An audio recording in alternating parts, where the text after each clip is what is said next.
Assalamualaikum warahmatullahi wabarakatuh. Qala rabbi shrah li sadri wa yassir li amri wa hlul 'uqdatam min lisani yafqahu qawli waj'al li waziran min amri. Bismillahirrahmanirrahim. Kemarin udah membahas tentang fikih. Karena memang fikih kita masih awal. Pertama kan sudah bahas, kita membahas masalah air kan ya. Terus pembagian macam air. Sekarang yang dibahas yaitu tentang apa namanya? Al-a'yan al-mutanajjisah. Jadi barang-barang yang terkena najis. Dan di sini cakupannya yaitu tentang kulit bangkai. Ya. Qala musannifu rahimahullahu taala wa nafa'ana bihi wa bi ulumihi wa bi barakatihi fid dharain amin ya rabbal alamin. Bismillahirrahmanirrahim. Faslun wa juludul mayitati, bermula kulit bangkai. Tathuru itu bisa suci dibagi dengan cara dikuliti. Pasal ini menjelaskan tentang kulit bangkai yang bisa suci ya. Ini bukan berarti ngejelasin masalah kurban. Kalau kurban mau otomatis mau kulitnya mau apanya itu tetap suci. Ini masalah bangkai ini mah. Masalah bangkai. Jadi bangkai apapun nanti jelasin. Yang mana punya kulit yang bisa dikuliti itu bisa suci. Terus jadi di sini jelaskan maitatun ma'kulul lahmi wa ghairihi. Jadi entah itu bangkai yang halal ataupun bangkai yang enggak halal selain anjing selain kalbun dan khinzir. Guguk kayak sama bagong lah gitulah. Itu haram. Terus gimana sih caranya? Nah, dulu kan kalau zaman Nabi itu kulit itu dipakai buat buat selimut ya, jaket dan makanya di sini dijelaskan juga mungkin ya kalau seandainya kita pergi ke hutan atau gimana tiba-tiba kita ketemu bangkai itu bisa dipakai ya kulitnya yang bisa dikulit itu bisa dipakai. Wa kayfiyatu dabghi ayunza'a fudulu jildi. Jadi caranya gini nih. Caranya kalau kita kalau kurban kan bisa dikulitin tuh ya. Ya. Di sini juga sama. Dikulitin. Walaupun bangkai dikulitin juga. Dikulitin kulitnya bisa suci. Tapi haram, tetap haram. Semuanya haram. Ini mah kulitnya nggak boleh dimakan kecuali kurban. Ini sifatnya bangkai. Bangkai itu nanti jelaskan. Bangkai itu azza ilatul hayat yang hilang kehidupannya tanpa adanya syariat. Nanti ada jelaskan namanya bigoiri zakatul syariah, itu tanpa adanya penyembelihan secara syariat itu disebut bangkai. Misalnya ada kambing ketabrak mobil jadi bangkai. Terus ada kebo jatuh dalam tempat jadi bangkai. Ya jadi bangkai semuanya.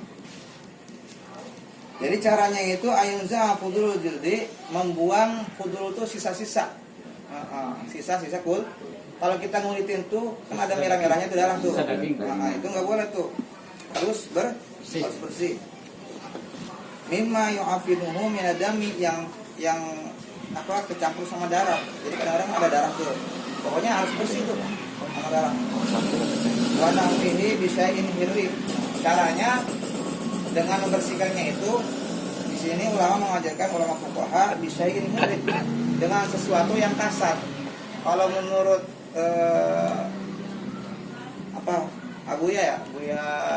Buya Yahya, dia bilang kalau beliau tuh bilangnya dengan debu. Kalau di sini dijelaskan ka'afsin kayak kayu apes, walau kan al-hirik najasan, bisa aja yang kasar itu udah najis nggak apa-apa, asalkan barangnya itu panas. Nah, di sini dijelaskan kadarkin hamam, seperti tainya burung dara. Tai kan najis kan ya? Nah, itu bisa dipakai kalau seandainya itu panas dan bisa membersihkan kulit bangkai tadi, nah itu bisa suci asalkan panas. Kalau Abu Yahya itu bilangnya mah pakai debu ya, pakai abu. Bukan panas. Pakai abu kan panas ya. Nah, itu dibersihin dulu. Nanti setelah dibersihin juga wajib pakai air karena sifatnya mensucikan itu dengan air. Nah, jadi gitu ya. Walau kana al-hirib najasan kadar bil hammam kafa bidabki, maka cukup bisa dikatakan dikul.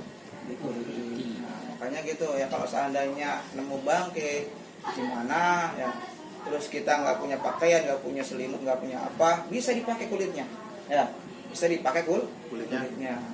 Illa jildal kalbi. Nah, di sini nih, kecuali yang dipakainya itu ada apa namanya, kulit gonggong, wal khinjir dan bagong, itu nggak boleh dipakai. Wa ma tawalada minhuma, dan sesuatu yang dilahirkan dari keduanya, itu nggak boleh. Au min ahadihima, atau daripada salah satu gogok atau bagong, nggak boleh tuh ya.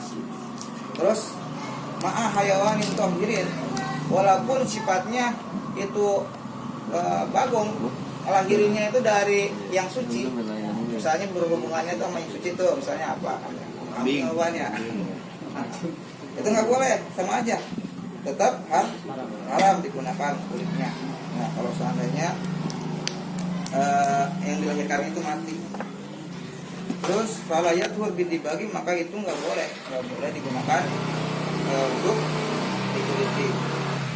Wa azmul maitati, dan bermula tulangnya bangkai, wa sya'ruha, dan rambutnya najasun, itu najis. Ini pasti nih, tulangnya bangke tuh kan, rambutnya bangke pasti najis. Wa kadzalika al maita, dan bangke itu sendiri pasti najis. Semua bangke najis. Nah, yang dikecualikan itu tadi ya kulitnya. Tapi kulitnya yang hewan yang bisa dikuliti, monyet ya. Guys, jangan madep ke sono dong, ke atas aja. Ya, nggak apa-apa. Takut kesinggung ono. Pokoknya yang bisa dikuliti itu nggak apa-apa ya. Itu nggak apa-apa dipakai, kayak kambing kan, terus kebo, sapi dan sebagainya, itu nggak apa-apa. Pokoknya hewan yang bisa dikuliti. Kalau ada yang mau buat baju, saya bagi besok kurban. Gitu ya. Terus wa uridu biha. Nah, ini dijelaskan ya. Dan yang dimaksud dengan najis itu atau dengan bangkai itu azzailatul hayati, yaitu yang hilang kehidupannya. Bighairi zakatin syar'iyyatin, tanpa adanya penyembelihan yang secara hukum Islam. Wala yustasna hinaidin janinul muzakkah. Nah, dikecualikan juga nih, dikecualikan bagi janin yang disembelih. Nah, ini apa namanya, untuk janin disembelih. Idza kharaja min batni ummihi, kalau seandainya keluar dari perut ibunya, maknya, mayitan dalam keadaan bangkai, dalam keadaan mati, li'anna zakatahu fi zakati ummihi, karena zakat atau penyembelihannya itu ada pada penyembelihan ibunya. Jadi gini, kalau kita misalkan berkurban ya, terus tiba-tiba kita nggak tahu dalam perut emaknya tuh yang dikurbankan itu ada janin. Nah, di sini dijelaskan li'anna zakatahu fi zakati ummihi, karena itu kurban itu suci, maka yang dikeluarkan dalam perut itu pun suci seperti hukum emaknya, gitu ya. Itu kalau dalam kurban. Beda halnya kalau dalam bangkai. Kalau bangkai mau apanya, mau jaring juga tetap haram. Kulit ya. Kalau di sini misalnya tuh ada janin tuh ya, itu suci. Jadi nggak perlu, kalau seandainya mati ya tetap itu dalam keadaan kurban. Tapi kalau dalam syarat kurban, sebaiknya jangan sampai ada yang hamil. Nanti ada syarat kurban, ada tuh. Takutnya ada berbagai istilah, ditakutkan itu kambing kurus karena kemakan sama janin. Kan kalau kita nyusuin juga gitu ya, tulang kita tuh, tulang ibu kemakan sama kita gitu. Biasanya gitu. Makanya ada yang bilang sebagian pendapat yang lain sebaiknya jangan berkorban dengan hewan yang hamil berupa hewan buah. Terus wakaza ghairuhu minal mustasnayat al-mazkura fil mabsutat. Nah, semuanya ini selainnya itu sudah dijelaskan pada kitab-kitab yang besar. Ini karena ini kitabnya kitab standar yang kitab Fathul Qorib. Mungkin ada di kitab Bidayatul Mujtahid ya, atau kitab yang sebagainya ya, Selamat Taufik atau apalah ya. Itu mungkin ada pembahasan yang lebih luas masalah ini. Soalnya ini hanya sifatnya pembahasannya itu yaitu tentang lebihnya ke mazhab Imam Syafi'i ya. Summastasna min sya'ril maitah, kemudian dikecualikan juga daripada rambut mayit. Qauluhu illal adami, kecuali di sini nih maksudnya itu dikecualikan bagi kulit rambutnya manusia. Fa inna sya'rahu tahirun kama itatuhu, karena sungguhnya rambutnya itu suci. Kama itatuhu seperti mayitnya manusia. Makanya kan kalau jasad manusia kan dimandiin kan, pakai wudu dan sebagainya. Beda sama perlakuan sama binatang sama salbur udah ya, asal dikubur mah gitu. Ya. Itu mungkin pembahasan pada malam hari ini tentang kulit bangkai yang bisa digunakan dan menjadi suci ya, dengan cara dikuliti ya, dikuliti dengan dicampur atau dipakai dibuang sisa-sisa kulitnya yang bercampur darah. Terus yang kedua digunakan barang-barang yang kesat, yang panas. Setelah itu baru dicuci pakai air, baru habis itu boleh dipakai kalau udah kering ya. Nah, ada pertanyaan nggak? Banyak, silakan. Masalah itu atau yang lain apa? Ini ada pertanyaan nggak? Nanya, itu maksudnya kalau dimakan tetap haram, tapi kalau buat baju enggak gitu maksudnya? Iya. Oh, iya. Kalau kikil berarti haram dong ya? Kalau kikil halal kan itu potong kurban syariat. ada Syariat ya. Iya. Iya. Di sini itu udah dijelaskan. Kalau kikil bagong Bighairi zakatin syariah. Itu bangkai. ada kikil bagong kan? Udah pernah ya? Ustaz, Ya. materi yang kemarin yang pertama soal Ya. air Ah, kan masih awal tentang mandi junub. Mandi junub. Wah, Ya. ini kurang. Nah, itu kan anak saya juga sama anak muda dah kata. Belum sampai kali belajarnya. Mandi junub itu diharuskan Udah. air yang mengalir kan. Oh, saya nggak masuk. ya. Ya, apabila kita air yang di keran itu mengalir di wadah bak, ya kita pakai penutup. Ya. Luber. Kita pakai itu berkurang ya. Tapi Kita pakai mandi itu berkurang. Iya. Yang kita pakai mandi itu mental lagi ke ember. Percikan badan. Percikan badan itu mental lagi ke ember. Bak. Nah, apakah itu yang di ember itu kotor apa gimana? Boleh digunakan. Itu kan bahasanya kan takdiron ya. Dikira-kirakan kalau seandainya yang kita cipratannya itu banyak, ya itu jadi mustakmal. Nah, kan di sini jelasan takdiron. Di ulama fikih itu bilang sekira-kiranya percikannya itu mustakmalnya itu banyak, itu jadi mustakmal. Makanya sebaiknya jangan ngepas 2 kula. Jangan pelit. Jangan pelit, kalau bisa lebih daripada 2 kula. Itu katakan dia air masih ngalir. Jadi posisi air masih Ngalir. ngalir. Ngalir terus, Iya. nggak ngebuang. Enggak. Itu ngalir di bak itu. Dari keran ke bak. Ada cepretannya. Mendingan langsung aja kali. Kalau langsung gimana? Langsung kan lebih bagus kan? Kalau dengan buang, jangan sampai mengalir kalau bisa. Iya. Karena jatuhnya takutnya mustakmal. Jadi kalau misalnya kita mandi semangat mengalir kan. Iya, mengalirnya itu dalam artian mengalir langsung dibuang. Masih luber gitu loh. Gue masuk tapi luber. Kalau luber nggak apa-apa ya. Kalau luber nggak apa-apa.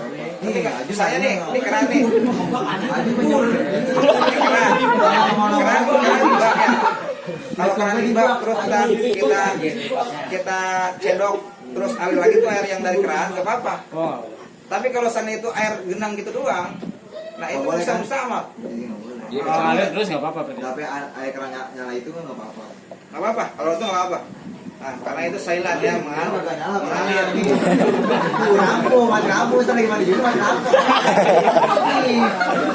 Bahaya tuh. Pakai abu kalau gitu. Pakai abu. Karena wajinya punya tuh. Bahaya tuh. Karena kan hakikatnya mandi itu kan ayat sila, mengalirkan air kan. Nah, kalau seandainya airnya itu ngalir, bagus tuh, kayak keran. Tapi kalau seandainya airnya di bak itu sendiri, itu bisa mustakmal. Ya, apalagi airnya itu ngepas 2 kula ukuran 60 cm kan. Menurut para jumhur ulama itu 60 cm, kebanyakan ulama itu bilang 2 kula itu sekitar 60 cm. Enggak, tapi kan gini, kalau misalnya kita pakai keran langsung nih, Ya. kan kita nggak bisa mengukur kula, 2 kula atau liter kan, itu kan bisa kan pakai ngebaru Enggak, justru air langsung Kalau gitu. air mengalir bebas semua, Iya. karena kan hakikatnya Itu aja pakai keran aja. Iya, sumber mata air. ya, karena itu yang membahas. Justru yang dikhawatirkan mati lampu itu dah. Kan di rumah ada shower. Kalau aja nggak gitu mati lampu. Shower bagus. Dua aja menimbang. Laki-laki tidur lagi. Boleh begitu juga. Boleh, jangan sampai airnya turun pakai satu lagi karena lepas gitu doang airnya. Iya, iya. Boleh buat bilas mah boleh kali. Apalagi tuh air habis pakai buat mandi, pakai buat wudhu, aduh.